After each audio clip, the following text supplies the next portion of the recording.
संविधान की स्वीकृति की 76वीं वर्षगांठ के शुभ अवसर पर हम मलयालम, मराठी, नेपाली, पंजाबी, बोडो, कश्मीरी, तेलुगु, उड़िया और असमिया इन 9 भाषाओं में भारत के संविधान के विमोचन के आज साक्षी होंगे।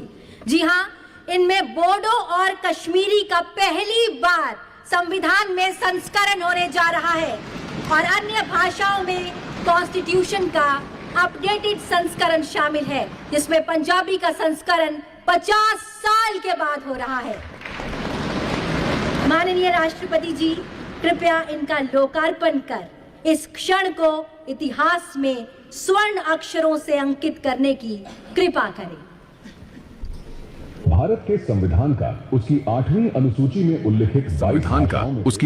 अनुसूची में उल्लिखित 22 भाषाओं में से 9 भाषाओं असमिया, बोडो, कश्मीरी, मलयालम, मराठी, नेपाली, उड़िया, पंजाबी, तेलुगु का विमोचन किया जा रहा है, जिनमें बोडो और कश्मीरी नवीनतम प्रथम संस्करण है व अन्य भाषाओं में अद्यतन संस्करण है।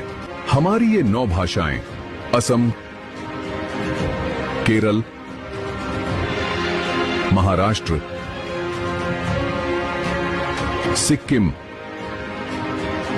ओडिशा,